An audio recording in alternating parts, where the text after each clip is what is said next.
Dapatkan hadiah wang tunai terkumpul RM10,000 Malaysia sepanjang siaran langsung bersama kami mengikut terma dan syarat.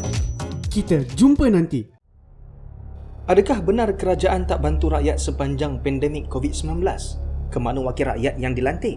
Nampak di Facebook, Twitter, Instagram, rakyat biasa je yang membantu mereka yang susah. Anda nak tahu apa YB buat untuk rakyat? Mari kita memahami peranan sukarelawan dan peranan wakil rakyat pilihan anda. Mari bersama kami dan panel-panel yang kami bawakan kepada anda, Uncle Kentang dan YB Dr. Siti Maria Mahmud di dalam rancangan 3W 10/12/2020 di page Facebook Selangor 3W jam 2.30 petang. Kita jumpa nanti. Bersama saya Azrin Arif dalam rentasan berita edisi 785. Antara paparan utama. PAS nafi derhaka. Krisis politik ekonomi punca penurunan penarafan Fitch. Belanjawan kesihatan tidak cukup. Tabung wakaf air Aida Bernas Menteri Perikatan Nasional.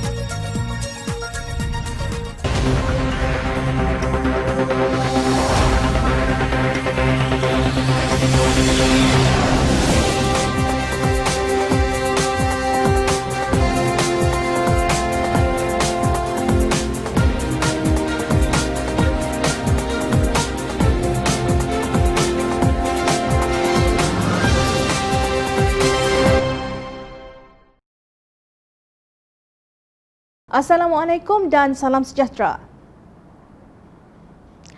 PAS menafikan bahawa parti itu menderhaka kepada Sultan Perak, Sultan Nazrin Muizzuddin Shah seperti dijadualkan pada 8 Disember apabila 3 ahli Dewan Undangan Negeri PAS gagal muncul di istana.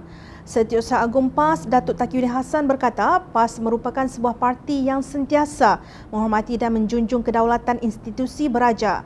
Katanya, PAS sentiasa memastikan selayaknya sebarang urusan yang berkaitan dengannya perlu ditekuni dengan penuh teliti dan beradab. Adapun dalam hal kehadiran ke Istana Perak disebabkan PAS tidak mahu terkilaf dalam membuat keputusan terutama jika ianya bersabit dengan titah Duli Yang Maha Mulia Sultan, maka PAS mengarahkan semua adun PAS untuk hadir ke istana setelah menerima titah menghadap Duli Yang Maha Mulia Tuanku Sultan Perak, ujarnya dalam satu kenyataan di Harakah Daily hari ini. Menurut beliau, PAS akan berusaha dan berikhtiar bersama rakan parti itu dalam Perikatan Nasional untuk menyelesaikan kemelut politik Perak secara berhemat dan terbaik demi masa depan agama, bangsa dan negara. Terdahulu, Pesuruhjaya PAS yang juga Ahli Dewan Undangan Negeri Gunung Semanggul, Razman Zakaria dan rakannya dilaporkan membatalkan kehadiran beliau dan 2 Ahli Dewan Undangan Negeri PAS yang lain ke Istana Kinta pada jam 3 petang seperti yang dijadualkan. Difahamkan mereka berbuat demikian kerana belum mendapat kelulusan daripada PAS Pusat. Setiausaha Politik Pesuruhjaya PAS Perak, Fairuz Hafiz Osman dalam kenyataannya pada 8 Disember berkata, Tan Sri Anwar Zaini mewakili istana dikabarkan memanggil pimpinan PAS melalui satu panggilan segera hari ini. PAS Perak belum bersedia dengan keputusan, maka PAS Perak memaklumkan ketidaksediaan tersebut. PAS Pusat sedang berusaha cari jalan terbaik menyatukan Melayu Islam. Silap percaturan, penyatuan musnah. Percaturan di Perak akan menentukan percaturan di negeri lain. Begitulah alasan parti yang sering berteriak Islam, Melayu dan institusi beraja terancam. Mereka meletakkan pemimpin PAS Pusat mengatasi titah Sultan Nazrin dengan tidak hadir walaupun sudah dipanggil menghadap. PAS tidak mahu mengecewakan Tuanku jika hadir tanpa sebarang keputusan yang memuaskan hati baginda. Islam mendidik kepimpinan PAS menghormati institusi istana kerana mereka payung agama, kata Fairuz. Mujur yang membuat laku sedemikian bukan parti dalam Pakatan Harapan. Bayangkan apakah wirid mereka jika mana-mana wakil parti dalam Pakatan Harapan gagal hadir pada hari berkenaan. Sementara itu, 3 pengerusi parti gabungan dalam Pakatan Harapan Perak dilaporkan telah menghadap Sembah Sultan Nazrin. Mereka adalah pengerusi DAP Perak, Nga Komeng, pengerusi Keadilan Farhash Wafa Salvador Rizal Mubarak dan pengerusi Amanah Perak Datuk Asmuni Awi.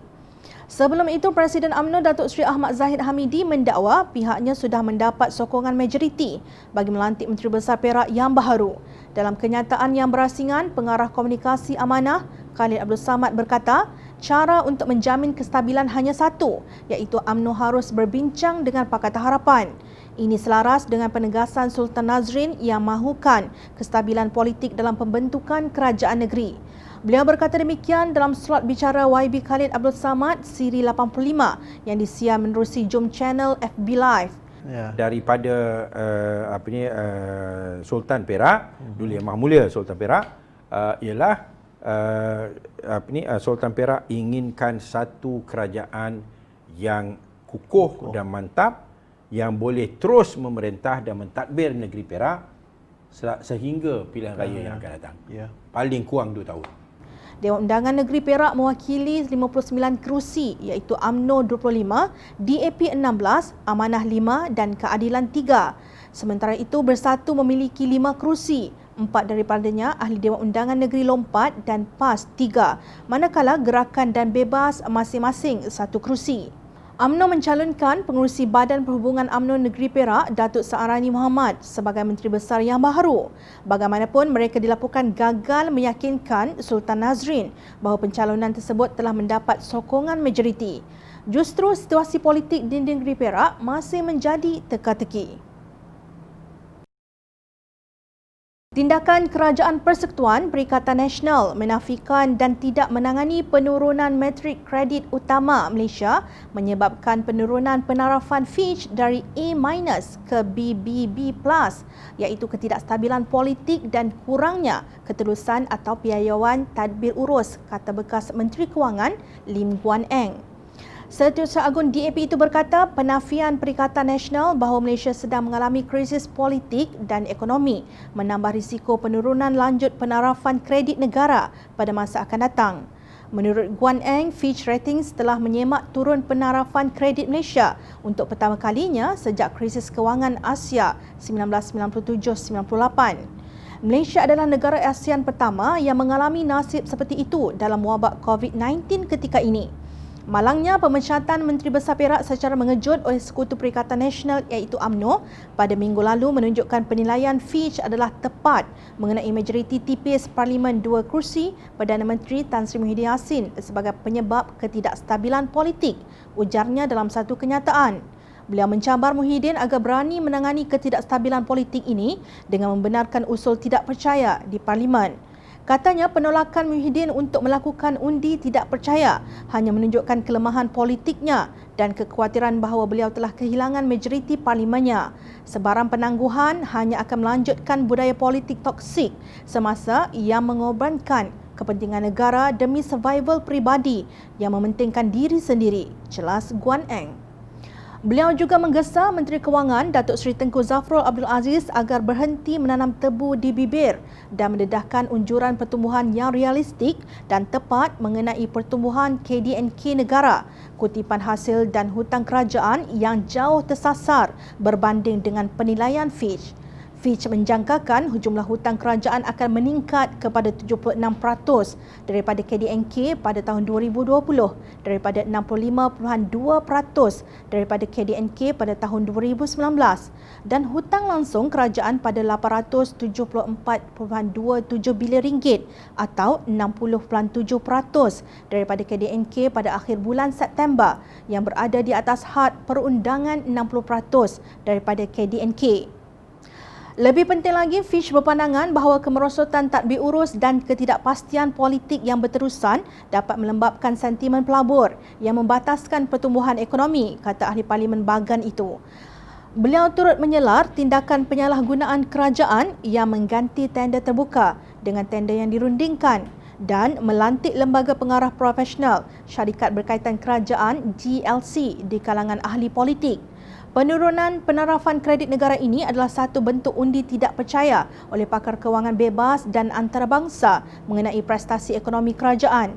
Kerajaan Persekutuan Perikatan Nasional harus bekerjasama dengan semua parti politik dan seluruh rakyat Malaysia untuk menyelesaikan krisis politik dan ekonomi ini demi meningkatkan dan mendapatkan semula penarafan kredit A- negara, menurut Guan Eng. Beliau menyifatkan penurunan penarafan kredit negara ini sebagai kejutan untuk bangkit dari lena kepada Kerajaan Perikatan Nasional melakukan reformasi politik dan struktur ekonomi yang mendesak. sekiranya Perikatan Nasional tidak berusaha untuk bersatu dan bekerjasama untuk memberikan kepastian, kejelasan dan ketekalan terhadap dasar politik dan ekonomi negara, prospek Malaysia akan malap dan mendatangkan risiko penurunan lanjut pada masa depan, tegasnya. Bukan hanya pemimpin Pakatan Harapan yang melihat betapa lembabnya usaha kerajaan Perikatan Nasional dalam menangani masalah politik dan ekonomi negara ini. Timbalan Presiden UMNO Datuk Seri Mohamad Hassan turut melihat bahawa Malaysia jauh ketinggalan berbanding dengan negara jiran seperti Indonesia, Vietnam, Thailand, Cambodia dan Singapura. Untuk itu, Malaysia mesti segera mempunyai kerajaan yang stabil, kabinet yang progresif dan dasar ekonomi yang revolutionary. Pandemik corona tidak lagi boleh dijadikan alasan untuk ekonomi terus pegun dan terencat sebegini. Sehingga sekarang kita tidak melihat sesuatu yang meyakinkan menjelang terbitnya Fajar 2021, tegasnya. Bukan Jom Channel kata, pemimpin yang berpandangan jauh yang kata. Bagai menambah garam pada luka setelah diturunkan metrik kredit utama Malaysia dalam penarafan Fitch dari A- ke BBB+, susulan ketidakstabilan politik, peruntukan untuk Kementerian Kesihatan seumpama bajet biasa dalam suasana yang luar biasa, sangat malang dan mengecewakan. Saya tegaskan bajet 2021 gagal mengambil kesempatan memperkasakan sistem kesihatan negara. Ingat kata-kata Ketua Audit Negara yang diulang oleh Ketua Pengarah Kesihatan dengan izin sebagai underfunded, understaffed dan overwork, khasnya di Jabatan Kecemasan, kata bekas Menteri Kesihatan Datuk Seri Dr. Zulkifli Ahmad di Dewan Rakyat. Menurut beliau, perbelanjaan untuk program khusus sebanyak 2.89 bilion ringgit bersekali dengan 1.4 bilion ringgit untuk bekalan perubatan dan konsesi, penswastaan makmal dan stor jelas tidak ada peningkatan.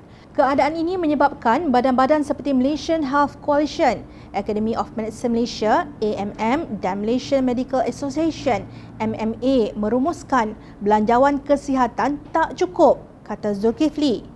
Menurut mengakui ada kenaikan peruntukan 4.3% secara menyeluruh tetapi mempersoalkan bagaimana agihan dan perolehan dana ditentukan apabila kesemua peruntukan 29 program perubatan termasuk nefrologi, kardiotorasik, kanser, perubatan dan pembedahan am, farmasi dan pergigian tidak ada peningkatan. Tegasnya, perbelanjaan bajet 2021 masih dalam lingkungan 2% KDNK sementara pihak yang pakar mahukan 4% KDNK. Saya rasa kalau tak 4% KDNK pun tak apa asalkan menunjuk komitmen untuk meningkatkan perbelanjaan di sektor kesihatan. Katanya apa yang penting bajet ini bukan sahaja untuk COVID-19 dan penyakit lain seperti denggi, tuberkulosis, TB dan sebagainya yang bersifat bermusim atau episodik dan juga bersifat akut tetapi juga cabaran penyakit-penyakit tidak berjangkit atau non-communicable disease NCDs yang bersifat lifelong berselanjar, berterusan tidak bermusim, bersifat kronik atau sepanjang hayat. Zulkifli memetik data terkini Jabatan Perangkaan Malaysia bahawa penyebab utama kematian adalah dari penyakit tidak berjangkit. Menurut Zulkifli, serangan jantung merupakan penyebab kematian tertinggi iaitu 15% yang melibatkan 16,325 kematian dalam tahun 2019 atau 50 kematian serangan jantung setiap hari. Kematian terkini NCD tahun 2019 saja, Datuk Seri Pengurusi, adalah sebanyak 16,325 kematian atau dengan kata lain 50 kematian serangan jantung setiap hari. Oleh kerana itu, kegagalan bajet ini untuk memperkasakan sektor ataupun memperkasakan aspek NCDs adalah sangat mengecewakan. Sementara itu, serangan ahmar atau strok menyumbang 8% kematian dalam tahun 2019. Bermakna kedua penyakit ini 23% daripada kematian keseluruhan atau lebih daripada 1 dalam setiap 5 kematian. Sebab itu jugalah anggaran bajet untuk tahun-tahun mendatang mesti menggarap cabaran kematian pramatang ini.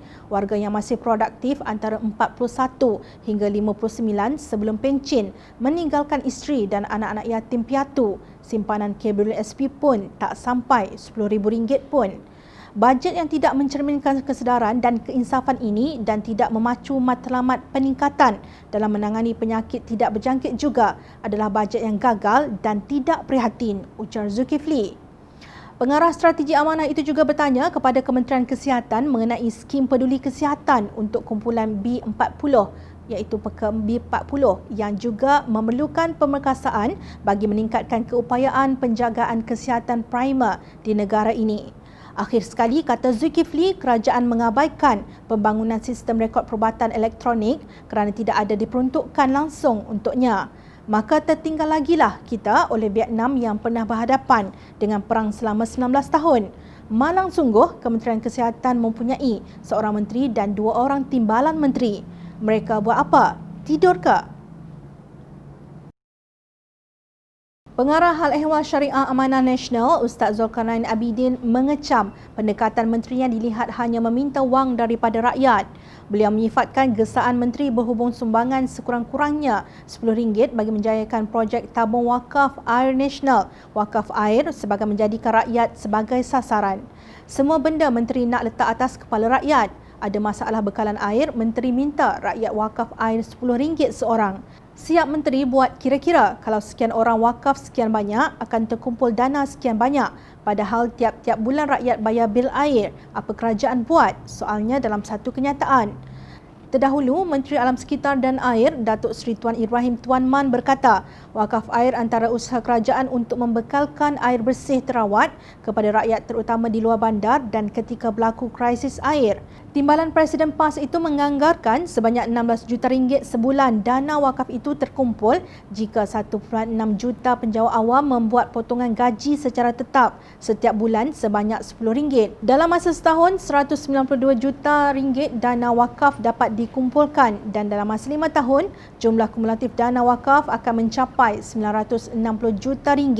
Katanya ketika berucap merasmikan Wakaf Advancement Webinar 2020 secara maya, anjuran Universiti Teknologi Malaysia UTM Johor, lapor Malaysia Deadline. Tuan Ibrahim juga dikatakan berharap masyarakat awam dapat menerima baik konsep tabung wakaf air nasional kerana ia dapat mengurangkan kebergantungan kepada pembiayaan kerajaan dengan pembabitan pelbagai pemegang taruh. Bagaimanapun, membidas mengenai usaha kerajaan itu, Zulkarnain berkata lebih baik menabung RM10 sebulan untuk anak yang masih belajar sebagai bekalan hari depannya. Jika ada wang lebih, elok tengok-tengokkan anak jiran sebelah yang memerlukan, ujarnya. Menurut beliau, masalah kerajaan tak cukup duit nak atasi masalah bekalan air, biar menteri dan kerajaan yang fikir. Kita dah bagi gaji kepada mereka untuk fikir dan buat. Jika tak tahu nak fikir dan buat, elok berhenti jadi menteri. Wakaf dapat pahala itu betul. Bagi makan isteri anak sendiri, adik-beradik dan jiran juga dapat pahala. Pahala ada di mana-mana, bukan dengan ikut cakap lebay sahaja, tegasnya. Tidak mengherankan jika timbalan yang dipertua Yayasan Dakwah Islamiah Malaysia, YADIM itu bersikap sinis terhadap cadangan menteri yang meminta rakyat berwakaf. Pada 17 Ogos lalu, Rang Undang-Undang RUU Perbekalan Penguntukan Semula Peruntukan Perbelanjaan 2020 sebanyak RM7.184 bilion telah diluluskan melalui undi belah bahagi di persidangan Dewan Rakyat.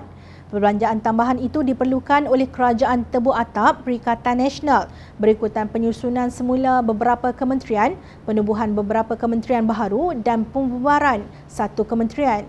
Ia bukan perbelanjaan tambahan untuk rakyat susulan COVID-19 tetapi untuk Menteri Kerajaan Perikatan Nasional gunakan sepanjang tahun ini.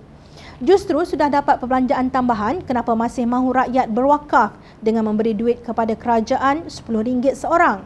Setakat itu sahajakah idea bernas Menteri Kerajaan Perikatan Nasional yang merampas mandat rakyat pada pilihan raya umum ke-14 lalu? Menteri berumah besar, bergaji besar, berkereta besar dan bercuti keluar negara. Rakyat Marhain diminta berwakaf RM10 untuk menyelesaikan masalah air yang menjadi tanggungjawab menteri. Ingat RM10 itu boleh kutip di tepi jalan ke? Rakyat memerhati. Teruskan bersama kami di Jom Channel dan layari portal jomchannel.net untuk mendapatkan berita politik tanah air. Saya Azlin Arif, terima kasih. Assalamualaikum dan salam sejahtera.